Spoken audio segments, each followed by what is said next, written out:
사랑해, 사랑한다, 사랑합니다 등의 표현은 사람이 가지고 있는 수많은 감정 중에 말과 글로 드러냈을 때 듣는 사람도 보는 사람도 너무나 기분이 좋고 말하는 사람도 표현하는 사람도 행복해지는 단어입니다. 부모와 자식 간의 사랑, 또 남녀 간의 사랑, 또 사람과 자연과의 사랑, 정말 사랑은 여러 가지고, 그래서 하나님이 만드신 모든 피조 세계 안에는 사랑이 가득 머물러 있다, 어디에나 사랑이 존재한다라고 말할 수 있을 겁니다. 그래서 사랑은 억지로나 부자연스러운 게 아니고요, 지극히 자연스럽고 당연한 겁니다. 근데 그 너무나 자연스럽고 좋은 사랑이 뭔가 부담스러워지고 불편해지는 때가 있는데, 그게 뭐냐? 우리 2026년 표어가 뭐랬는지 기억나세요? 왼쪽을 보시면 됩니다. 우리 한번 같이 읽어보실까요? 시작. 용서, 사랑의 시작입니다. 우리 한 번 더 읽어볼까요? 시작. 용서, 사랑의 시작입니다. 아멘. 자, 용서, 사랑의 시작입니다. 이게 우리 한 해 동안 지켜갈 표어이고 목표가 될 건데요. 이거는 우리 교회가 속해 있는 대한예수교 장로회 통합적 교단 우리 110회기에서 정한 주제이기도 합니다. 왜 이런 주제를 전응했을까? 예수 믿는 사람들이 신앙적인 실천을 통해서 내가 하나님의 사랑을 받고 그 사랑을 세상 가운데 드러냄을 보여줌으로 나 개인이 바뀌고 교회가 바뀌고 교단이 바뀌고 더 나아 한국교회 온 세상이 바르게 세워지길 바라는 마음입니다. 너무 좋거든요. 그런데 앞에 뭐가 붙었어요? 용서가 붙었다는 거죠. 차라리 서로 사랑합시다, 사랑하길 바랍니다, 사랑이 시작됐습니다 이러면 쉬울 것 같은데 앞에 용서가 붙어버리니까 저게 조건처럼 느껴지니까 참 어려운 거죠. 우리가 인생을 살아낸 그 두께만큼 경험 속에서 용서가 참 어렵다는 것을 알거든요. 용서가 참 힘듭니다. 용서가 왜 어려울까?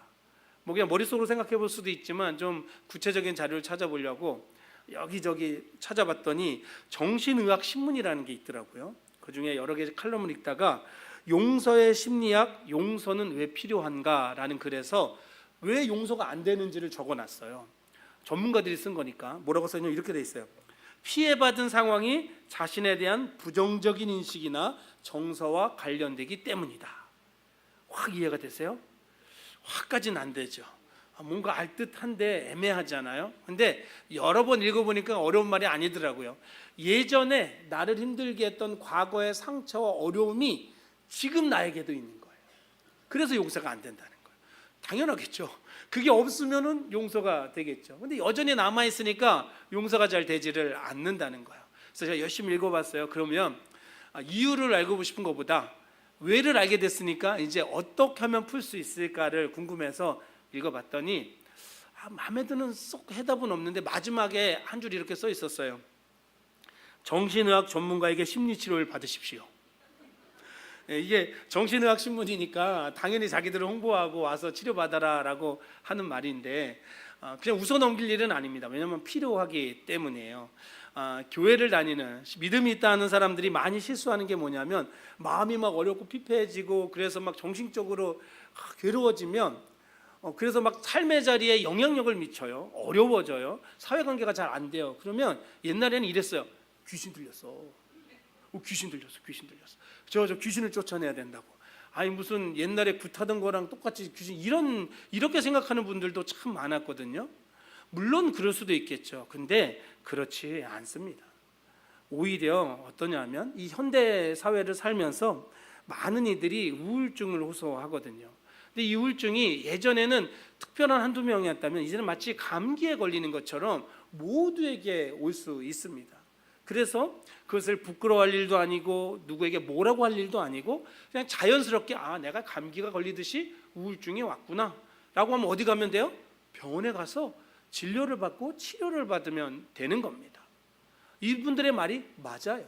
그런데 또 이것만 맞느냐? 그것도 또 아니에요. 왜냐하면 우리는 믿음의 사람이기 때문이죠. 믿음의 사람들은 두 가지를 병행해야 됩니다. 아까 말한 것처럼 병원에도 가셔야 돼요. 가는 게 맞는 겁니다.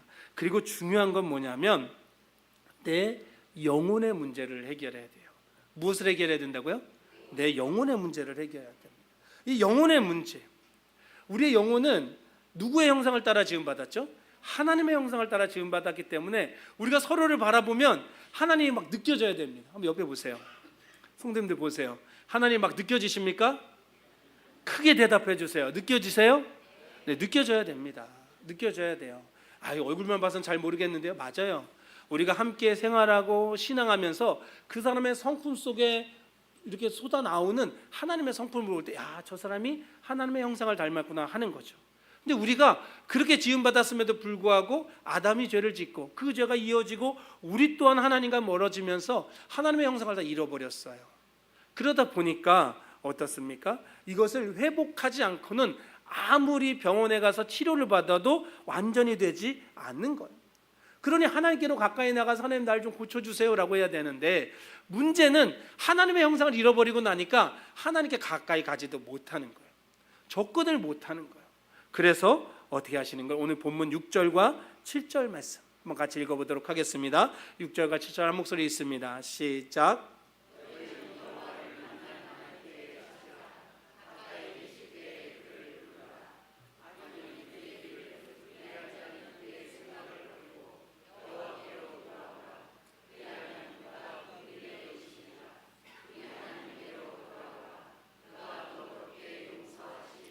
아멘. 돌아올 생각을 안 하니까, 치료받을 생각을 안 하니까, 아무리 열어놔도 오질 않으니까 하나님이 어떻게 하는 거예요? 와라 와라 하시면서도 본인이 직접 어떻게 하신 거예요? 가시는 거예요. 하나님이 가까이 오시는 거예요. 우리 가까이 오셔서 이제 정말 너한테 가까이 왔으니까 네가 나에게 말을 해봐라, 나에게 돌아와라, 네 마음의 문을 열어라 라고 하나님 말씀하시는 거예요. 그러면 내가 너를 뭐 해주겠다? 용서해 주겠다는 거예요. 그것도 막 깐깐하게 재고 따지면서 요런 조건 됐으니까 해줄게가 아니라 너그럽게 다 받아주마, 다 용서해 주마라고 우리 하나님이 말씀하시는 거예요. 하나님 가까이 나와요. 우리에게 와주시는 거예요. 근데 말씀을 읽으면서 요만큼 답답한 마음이 생기면서 이렇게 해주시면 좋겠다 싶은 게 있어요. 뭐냐면 가까이 오셔갖고 우리의 마음의 문을 확 뜯어버리시면 좋겠다, 우리 영혼의 문을 확 뜯어버리고 확 들어와 주시면 좋겠다라는 생각이 드는 거죠. 우리가 올해 다음 세대의 성장, 부흥, 이 아이들이 하나님을 만나는 것, 여기에 초점을 맞추고 우리 어른 성도들이 함께 기도해야 되는데요. 제가 아동부, 청소년부, 청년들을 대상으로 사역하면서 수많은 수련회를 가고 준비하면서 또 가서도 정말 기도하는 게 있어요. 목이 터져라 기도하는 게 있는데, 그게 뭐냐면, 하나님 정말 저 친구의 마음의 문을 뜯어버려 주십시오. 그냥 저 문을 하나의 문짝을 확 뜯어버리고 들어가 주십시오. 들어가서 만나주시고 경험케 해주십시오. 기도하게 되는 거예요. 그런데 다른 분들은 어떤지 몰라, 저는 그런 경험을 못 해봤어요. 그런 기도는 정말 많이 했는데 하나님이 마치 강제적으로 안 열 거예요 라고 하는데 확 뜯어버리는 경우를 저는 못 본 것 같아요. 하나님이 정말 가까이 왔거든요. 이렇게 가까이 왔는데 뜯어버리지는 않으시더라고요. 그거는 누가 해야 되는 거예요? 우리가 해야 되는 거예요. 우리가 가까이, 하나님이 우리에게 가까이 왔을 때, 가까이 왔기 때문에요, 우리가 작은 신음소리만 내도 어때요? 하나님이 들으십니다. 우리 생각엔 하나님이 멀리 계신 것 같아서 하나님 막 크게 고래고래 질러야 들으실 것 같지만, 하나님이 이미 내 옆에 와 계신다니까요. 그냥 내가 끙 이렇게 앓기만 해도 그 소리가 그냥 나의 자조 섞인 한숨이 아니라 하나님을 향한 한숨이면 누가 들으신다고요? 하나님이 들으시고, 네가 이런 것 때문에 힘들었고 어려워서 후회하고 있구나, 내가 용서해 주마, 내가 너를 안아주마라고 이야기하시는 거예요. 근데 그럼에도 불구하고 사람들이요, 주님께 안 나와요. 참 희한하죠. 그걸 못해요. 왜 그럴까? 이유가 있습니다. 이사야 55장 2절을 우리 화면에 보시면서 앞부분만 한번 같이 읽어보도록 하겠습니다. 우리 화면에 보면 함께 읽겠습니다. 시작.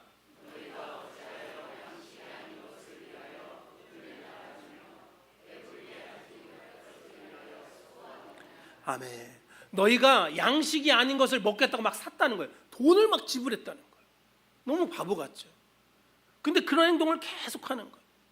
그게 육의 양식만이 아니라 영혼의 양식까지 그러려고 하는 거예요. 우리 예수님을 믿는 사람만이 아니라 모든 인류는요, 하나님을 떠난 영혼들에게 필연적으로 찾아오는 게 뭐냐면 영혼의 공허함, 고독함이 있어요. 고독하고 공허합니다. 여러분, 사람들이 그런 얘기 하더라고요. 결혼해서 외롭지 않으려고 결혼했는데 더 외롭다고. 그건 좀 큰일이긴 한데, 근데 여러분, 아무리 정말 그 인고 부부가 돼도요, 외롭습니다. 고독합니다. 공허합니다. 하나님을 떠난 영혼은 공허할 수밖에 없어요. 그러니까 이걸 뭐로도 채워야 되거든요, 사람은. 근데 그거를 엉뚱한 걸로 계속 채우는 거예요. 채우고 계속 채우는데 해결이 돼요, 안 돼요? 안 되는 거예요. 술로도 채워보고 성으로도 채워보고 돈 쓰면서도 채워보고, 근데 잠깐 뭐 만족을 주는 것 같지만 내 영혼은 계속 공허해집니다. 그런 사람들에게 거기가 아니다, 나에게 와라 라고 하시는데도 거기에 너무 익숙하니까 올 줄을 모르는 거예요. 그게 안 되는 겁니다. 제가 초등학교 5학년 때 처음으로 서울이라는 곳에 가서, 시골에 살다가 서울이라는 곳에 갔더니 저희 사촌 동생이 오빠가 왔다고, 뭐 고모가 사준 거죠. 진짜 좋은 음식을 하나 시켜주고 갔어요. 피자. 한 입 먹고 뱉었어요.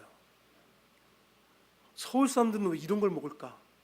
니글니글하고 맛도 없고 이걸 대체 무슨 맛을 먹을까? 야, 할머니가 끓여주는 된장찌개 먹고 싶다. 진짜 이 생각이 들었어요. 정말 못 먹었어요. 한 입 먹고 뱉었거든요. 제가 그 초등학교 5학년까지의 인생을 살면서도 된장찌개, 김치찌개, 뭐 산나물 이런 거에 익숙한 사람이요, 하루아침에 피자를 먹을 수가 없습니다. 그걸 살 생각이 없어져요. 우리의 영혼을 위해서 엉뚱한 걸 계속 채웠던 사람들이 하나님이 아무리 오라고 해도 하나님을 향한, 하나님이 채워주신 걸로 나를 채우기가 어려워요. 그래서 안 되는 거죠. 너무너무 안 되니까 하나님 답답하셔서 뭐라고까지 하시냐면, 야, 그냥 와라. 그냥 공짜로라도 사 먹어라. 돈 없어도 된다. 목마른 사람 다 와라. 내가 다 주겠다라고 하나님 말씀하시는 거. 너무너무 감사하죠. 그렇게라도 가까이 접근할 수 있게 해주시니까 너무 좋은데, 신앙의 연처가들하고 사역을 하면서 막 이상한 생각이 하나 들었어요. 뭐냐면, 하나님 이거 공짜로 안 주셨으면 얼마나 좋았을까. 이거 왜 공짜로 주셨을까? 이런 생각이 들었어요. 공짜가 좋긴 한데 이것 때문에 오히려 신앙에 발전이 없는 것 아닌가? 라는 생각이 들더라고요. 공짜다 보니까. 이게 길 가다가 저 송암 숯불갈비 신년 맛이 50% 할인 쿠폰 떨어진 거 주신 것보다도 그거 50% 오늘 가족 회식해야 되겠다 이런데, 구원은 예. 다음 주에 받을게요. 뭐 1년 뒤에 받을게요. 왜 맨날 공짜 같으니까. 이러는 것 아닌가라는 생각이 드는 거예요. 우리 전 세계에 시민권이라는 게 있잖아요. 그 중에서 가장 시민권을 취득하기 어려운 데는 아무래도 미국이겠죠. 조건이 까다롭대요. 그런데 그런 거 말고 그냥 돈만 내면 시민권을 주는 나라들이 되게 많이 있답니다. 근데 한 5, 6년 전쯤에 KBS에서 발표를 했어요. 이렇게 뉴스로 보내줬는데, 전 세계 중에 시민권을 가장 비싸게 파는 나라, 당연히 미국인 줄 알았더니 어디냐면 오스트리아래요. 근데 얼마냐? 그 당시에 미국 달러로 2,375만 달러래요. 이게 대체 얼마야? 계산해 보니까 268억 원이래요. 270억 원. 시민권 하나 얻는데, 여러분 대한민국이 얼마나 좋은 나라예요. 270억 원을 내야 시민권을 얻는 거예요. 우리 같으면 사요, 안 사요? 돈도 없지만 있어도 안 사요. 아까워서. 그 뭐하러 사요? 근데 부자들이 그걸 산다는 거예요. 근데 그걸 사놓고 막 어깨가 이만큼 치솟는 거예요. 야, 내가 오스트리아 시민권도 있다. 거기에 있는 모든 혜택을 누리면서 좋아하는 거죠. 그걸 듣고 나니까 하나님 나라 가는 것도, 구원 받는 것도 한 300억쯤 하나님이 부르셨으면 구원받을 사람 몇 명이나 있겠어요, 우리 중에. 그리고 그 돈 있어서 냈으면, 그래서 구원을 받아서 이 자리에 여러분들 예배하고 있으면 여러분 여기가 얼마나 소중하겠어요. 한번 예배할 때, 찬양할 때, 말씀 들을 때, 기도할 때 얼마나 가치 있게 나에게 오겠어요. 맨날 감격하겠죠. 그런 생각이 조금 들었어요. 근데 여러분, 구원이, 하나님 우리를 맞아주심이 정말 300억보다 못한 가치예요? 아니죠. 상상할 수도 없고 비교할 수도 없는 가치, 예수님, 하나님이 인간이 되시는 놀라운 성육신의 기적을 통해서 모든 죄를 대속하시기 위해 십자가를 지셨고 죽으셨고 부활하셨고 다시 오심과 약속하심으로 우리에게 구원을 주셨다는 것을 믿으시기 바랍니다. 그런 놀라운 가치를 지불하고 대가를 지불하고 우리가 구원받게 된 거예요. 그렇게 용서받고 그렇게 사랑받은 사람이 바로 저와 여러분입니다. 그래서 하나님 도라고 할 때 우리는 뭐래요? 예, 하나님 갈게요. 하나님, 나도 하나님께로 가서 나도 용서하고 나도 사랑하는 사람이 되겠습니다 라고 하는 거죠. 하나님은요, 조건 달지도 않으세요. 우리는 사람들 용서해 줄 때 뭐라고 해요? 애들이 잘못하건 남편이 잘못하든 한 번이야, 오늘 마지막이야, 가만 안 둬, 다음에는 용서 없어, 이러거든요. 물론 그러고도 보통 용서는 해주는데 하나님은 그러시질 않는다는 거예요. 사람하고 비슷한 건 하나 있습니다. 우리도 뭐라 그래요? 이제 그러지 마라고 하잖아요. 하나님도 그러세요.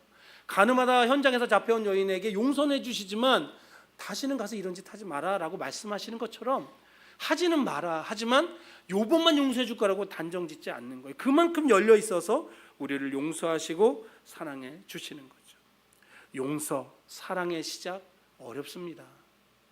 사랑도 자연스럽지만 사실 쉽지 않은데 거기에 용서를 해야지 사랑이 시작된다? 너무너무 어려운 일입니다. 나는 평생 가도 그리스도인답지 못하겠네, 이런 생각이 들 수도 있어요. 근데 여러분, 우리는 예수 그리스도를 영접하는 순간 그리스도의 형상, 하나님의 형상이 회복되고 있는 거예요. 하나님의 사람으로 바뀌고 있는 거예요. 그래서 여러분들 안에 이미 용서와 사랑이 일어나고 있다는 걸 믿으시기 바랍니다. 우리 한 번 더 해볼까요? 옆에 있는 분들에게 사랑합니다, 축복합니다. 네. 이 말이 이렇게 쉽게 나오는 것도 우리가 변화되고 있는 거예요.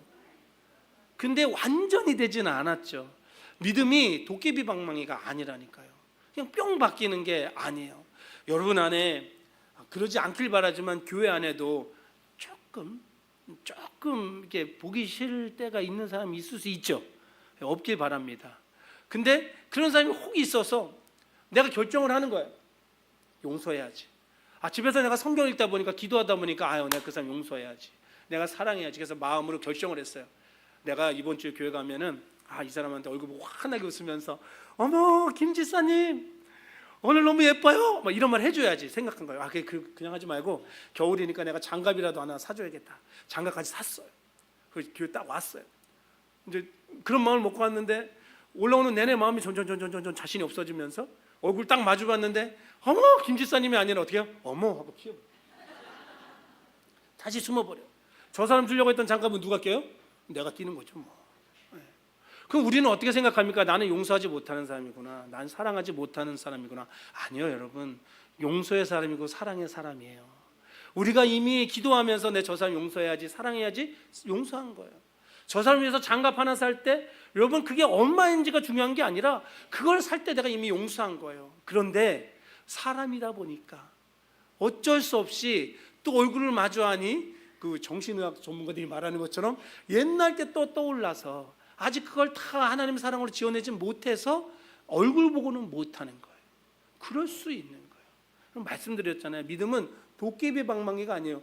뚝딱 하면 갑자기 세 사람이 뿅 되는 게 아니라 서서히 하나님을 닮아가는 거예요. 그 형상을 갖추어 가는 거예요. 예수님처럼, 하나님처럼 그렇게는 용서 못하겠지만 우리도 용서하고 사랑하고 있습니다. 왜요? 정말 황폐하고 공허했던 우리의 영혼에 성령님께서 잘 기경을 시켜주시고 복음의 씨앗이, 사랑의 씨앗이 떨어져서 이미 뿌리를 내렸어요. 싹이 작게 텄고 어떤 사람은 줄기까지 났고 어떤 분은 꽃도 폈고 이미 열매가 맺혀진 분들도 있겠죠. 나는 이제 뿌리를 내렸을 수도 있는 거예요. 믿음이 없는 게 아닙니다. 용서가 안 되는 게 아니에요. 우리가 성장하고 있는 겁니다. 우리가 하나님의 사람으로 변화되고 있는 거예요.